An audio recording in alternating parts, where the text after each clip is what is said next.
All right, so as we wait a little bit to let people walk in, I just want to talk to you guys a little bit and make sure you guys all know that today we're gonna have a much smaller group because as we know, this is a pretty busy season.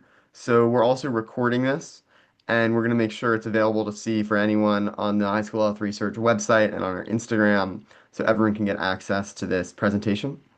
And we kind of just wanted to talk to you a little bit, just to introduce the topic for today about how you can transform your personal passions into groundbreaking health research and how it's all doable from the resources that you have. So, in order to do that, we kind of just want to fill you in on a few different things you can do, as well as give you a solid example of someone who's done that very thing.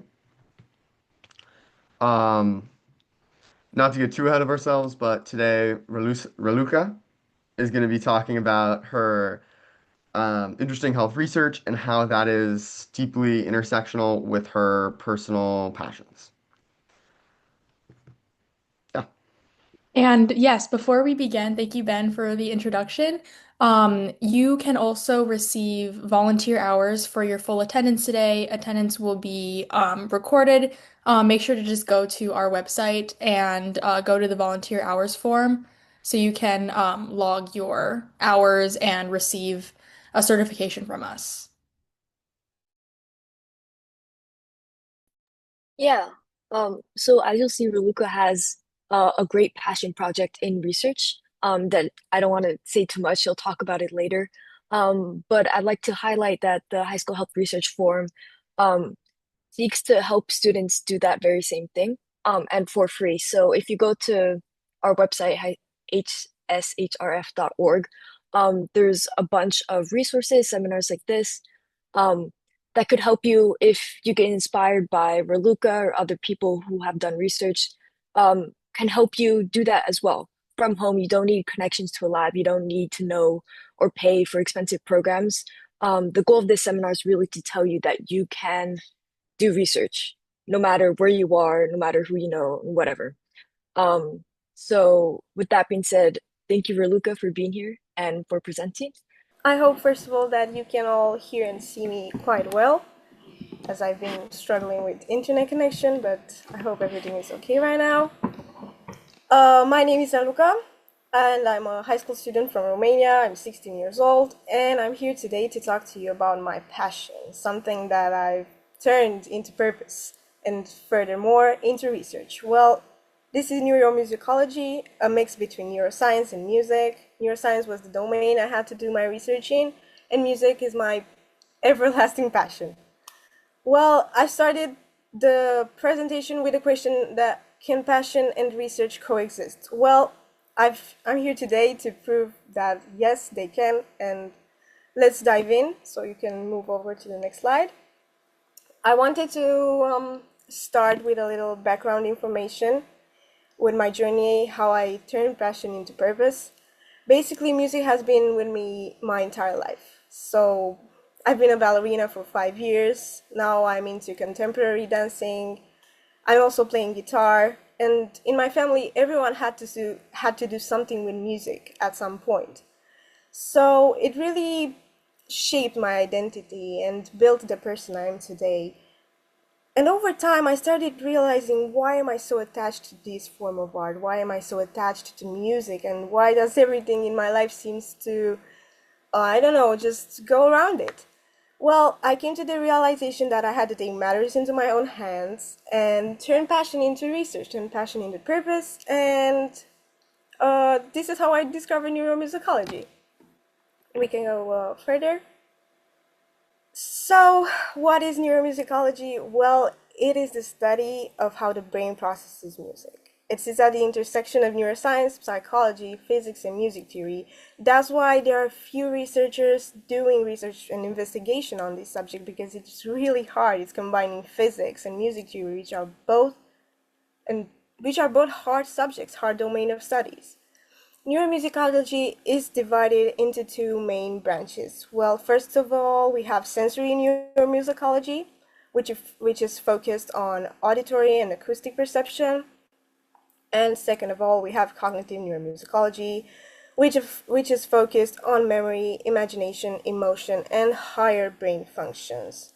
Although they're really different and they have nothing in common, they represent complementary approaches. And we both need them to form a theory explaining how we actually understand the brain and how we actually brain understands music. But we are still under research on that, so let's move on.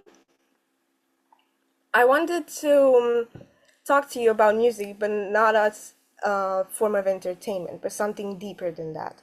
So I said that apart from the entertainment and various emotional journeys we go through, music is more than that, because research has proven that any interactions with it, either playing an instrument or learning to play, or I don't know, just listening to it, that can stimulate certain brain areas, and which both the right and left hemispheres of the brain are being linked to. Well, musicians are now used as ideal models for studying the brain's capacity to adapt and change. But as we move over to the next slide, we are limited by not so advanced technology at the moment. Well, as you might know, scans like MRI or PET are great and provide insight of the brain, but when it comes to music, we are limited since the subject has to remain still. And we cannot provide further insight, we cannot provide further information, because we cannot play an instrument while undergoing an MRI scan or a PET scan, which leads to some questions being unanswered, unsolved. Like, how is melody stored in the brain, how the learned schemata affect perception, and what role do gestures and movement play in music cognition? Well, I've always had this question in my mind, the first one, how is melody stored in the brain? Because back in middle school, I used to really struggle with memorizing math formulas because I wasn't really a fan of math myself. But when it came to music, I could hear a faint song, and then like 2 seconds after, I could just remember it. And over time, I could remember it really well. But a math formula, which I started and I struggled to learn it, I couldn't do it at all. So that question is still on my mind today, and I couldn't find the answer to it. But I'm sure that we are going to soon. So moving on. I'm sure most of us feel that music is somehow safe space for us. Everyone has their favorite artist, their favorite genre of music. But apart from the emotional, feeling-based relationship with music, people connect.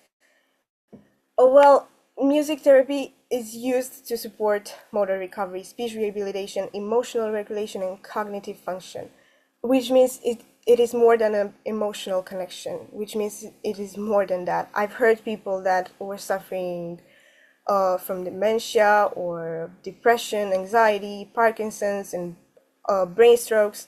With music, they were able to pass through them, and I really know some examples of them. And furthermore, we are investigating to help even paralysis, because it is proven that music can change a lot. Because it does not only activate emotion centers like the limbic system, but also executive functions, memory, and motor planning. And with that being said, the findings are clear that music is not just a form of art, it's a cognitive and neurological tool with a measurable impact in our world. You can go ahead. Well, I came to the conclusion that neuromusicology is still a growing field with a lot of unsolved mysteries in it. But however, we have a new way to understand music, and research is still undergoing, thanks to AI and a lot of technology nowadays. But we are trying to find it not just as a sound or a feeling. We're trying to connect with it not just emotionally, but through a neural architecture type of way, shaped by culture, memory, emotion, and movement. So basically, for me, this journey, this presentation, and this research showed that passion doesn't have to be separate from science or other domain at all, because when two different things come together, they can lead to entirely new fields of knowledge, and an entirely new point of view can change someone's perception, someone's way of thinking. And to really conclude this at all, you can move over to this next slide. I wanted to encourage you and give some piece of advice for the people watching this and the people attending as well. Well, how can you do what I just did? How can you create from passion or purpose and furthermore research? Well, you made to utilize your passion as a springboard, because that's where I learned about neuromusicology, through music. I had no thought about it until like 3 or 4 months ago when I learned about it. Well, first thing first, if you want to do what I just did, you have to be curious and determined. Because anyone who is curious and interested enough to go further and ask questions might absolutely benefit from research.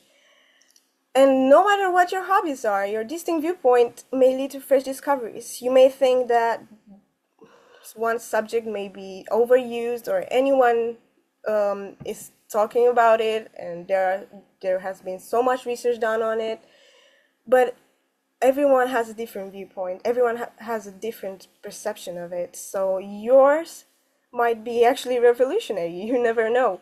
So that's why I decided to do this. And as a maybe an ending motto, I chose to say that passion and curiosity can create meaningful and original investigations. Basically, that's been my presentation. That's all I wanted to share with you. If you have any questions, I'm here and I'm listening to you. If not, I hope you enjoyed my presentation. And yeah, that's it.